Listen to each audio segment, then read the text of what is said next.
What's going on, Panthers fans? You're watching Panthers Today by Chat Sports. I'm your host, Tyler Smith, and with the NFL Draft just getting closer and closer by the day, I decided on today's show to break down Matt Miller of ESPN and his two-round mock draft that he just dropped. With the Panthers picking at 19 and 51, two selections are going to be made on today's show. Before we get into it, the Panthers draft needs are as follows. And you guys have seen this list before on the channel. Clearly, offensive line is going to have to be made a priority here. With the Keith Abney II injury, Taylor Moton isn't getting any younger. You got interior offensive linemen as free agents. It's going to have to be addressed. Pass catcher. I want another weapon for Bryce Young. I want life to be as perfect as possible for number 9 to be as successful as possible.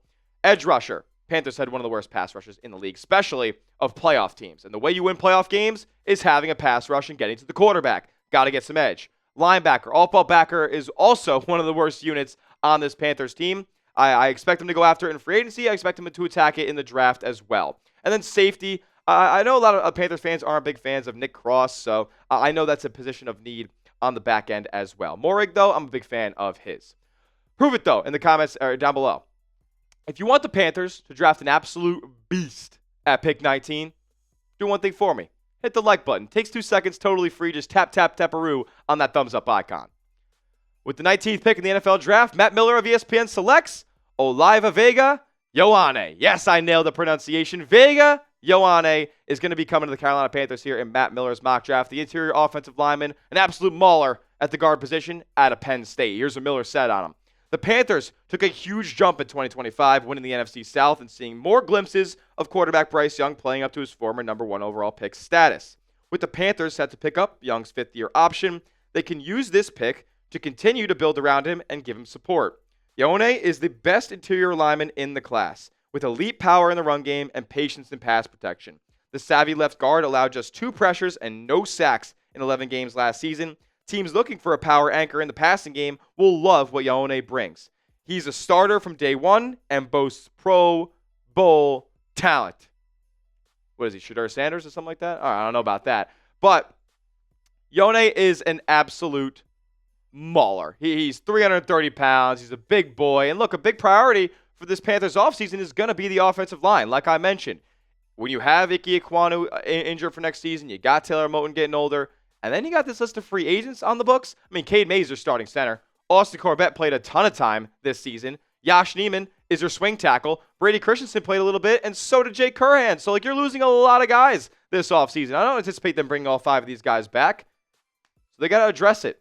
And look no further than Vega Ioane. I mean, this guy was unbelievable. Certainly more consistent of a pass blocker than a run blocker, but that's not to say he isn't a beast at that as well. Allowed 0 sacks in 2025 as a member of the Nittany Lions. And look, that offense was not good either. So let's not sit here and act like that's some sort of low-level feat. He didn't allow a single sack on a bad offense. That's pretty impressive. Only had 1 penalty in 614 snaps as well. And in terms of his QB hits allowed, 0 there as well. He allowed 4 pressures according to PFF. I mean, ESPN said he only allowed 2. So this guy allowed no pressures whatsoever. And again, he only got flagged 1 time.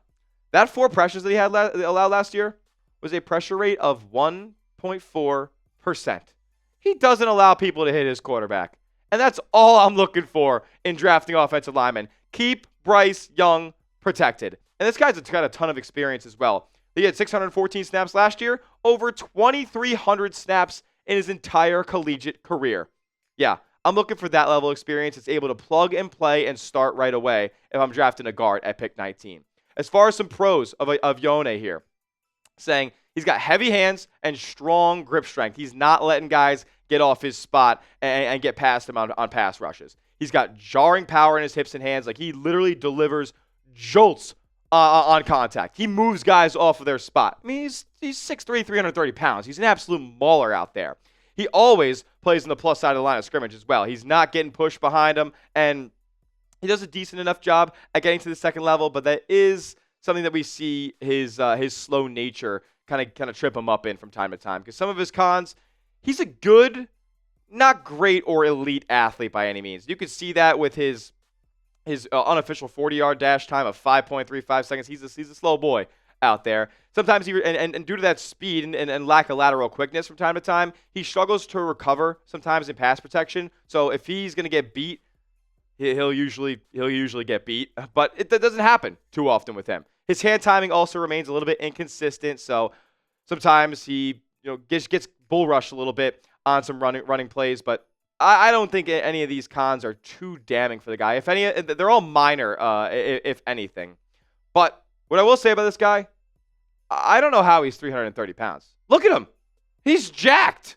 Like, I'm not gonna lie. I want my offensive guards to be like bulky, big, sometimes fat looking. This guy looks like a heavyweight UFC fighter. This is unbelievable that he looks like this. I saw a video of him actually jump over the railing while he was walking up a ramp to getting back into the locker room. I didn't know he had that in his game. I'm surprised he didn't blow out a knee doing that, but this guy's clearly in insane physical shape. He loves football, loves getting to the next level and delivering blocks. So I want him as a member of the Carolina Panthers if they're going to go offensive line at this spot. Grade the pick of Vega Ioane at pick 19. A, B, C, D, or F. Let me know your grade is down in the comment section on this pick from Matt Miller over at ESPN. Miller is in the second round at 51. He goes after cornerback Keith Abney II out of Arizona State. And look, on the onset, I didn't know much about Keith Abney, but the research that I did, this guy's a dog, and they might be getting an absolute steal at 51. Miller saying the following. As tempting as it might be to get Bryce Young even more offensive help, the Panthers need balance from this draft. Abney is a fast and feisty ball hawk at corner and could start pretty quickly for Carolina. Look, cornerback isn't the biggest need on this roster, but I'm kind of okay more often than not during this draft just going BPA. And Keith Abney might be BPA at pick 51. Some people are saying he's cornerback 3 in this draft class. If you ask me, that means you're a first rounder. Cornerback is a priority position on the defensive side of the ball. And this guy's been as shut down as it gets at the collegiate level. I don't understand why he's not getting more first-round buzz.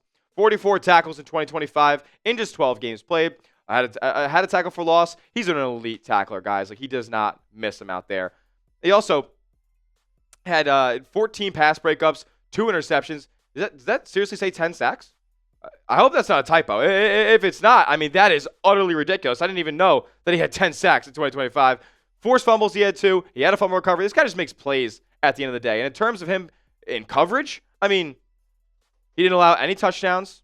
He allowed, like, no completions, no yards, and his passer rating when he was targeted was one of the best in all of the NCAA. So what's not to like about this guy? I'm not understanding it. Like, the career stats, they tell the same story. 12 PBUs in 2024. 3 interceptions that season, too. Like, the guy's just been a ball hawk his entire career ever since he's gotten the start at that boundary cornerback spot for the Sun Devils. Like, he's a dog. That 46.1 passer rating that he's allowed was the lowest in FBS. A true shutdown corner. Sticky. Very, very physical. Very, very aggressive. We'll talk about that in a second. Only 44% of the balls thrown his way were completed. That's absurd, to be quite honest with you guys. So in terms of what else he's really good at, he's super physical, loves playing press coverage. He's going to get his hands in there and try to jam you. He's got true shutdown ability. The numbers are there. He doesn't allow completions. And I think he had like 10 PBUs or something like that, or 10 forced incompletions last season too, and he doesn't miss tackles. 0 missed tackles in 2025. That's pretty damn good. In terms of his cons, though, it's really nothing too damning, right? He grabs his jerseys on occasion. Sorry, the guy gets a little aggressive. He just wants to make plays in the football field. He does have a bit of a smaller wingspan, so if you're going to play him on the boundary, that's not exactly something that you're looking for there. And he also has below average recovery speed. Kind of like our guy Vega at the beginning of today's show. If he gets beat, he tends to get beat pretty badly. But what I will say as well about Abney is he's very versatile. He can play on the boundary. He can play on the interior, in the nickel spot as well. So I love the ability to have a guy who can kind of plug and play everywhere on Ejiro Evero's defense here in the second round. And a fun nugget for our guy Keith Abney here, he was an inline skating prodigy growing up. He has 4 national titles. If you guys don't know, inline skating, kind of like roller derby, indoor like roller skating. It's crazy. This guy moves. He has 4 national titles in that sport and destroyed the 300-meter national record in 7th grade. Heck, at the end of the day, if I want my guys to be athletes, I want my guys to be multifaceted athletes. And Keith Abney absolutely fits that bill as well. I would be ecstatic if Carolina got him in the second round. Who's your guy, though? Let me know in the comments section. Name a player that the Panthers need to draft. No. Not one that you want them to draft. The Panthers need to draft this guy. Let me know who that is down in the comment section. I'll do a little bit more research on him as well. That will do it for today's show. Make sure you are subscribed to the channel, youtube.com/Panthers Today, for more and more Panthers content as the offseason continues. We'll see you guys next time. And as always, keep pounding.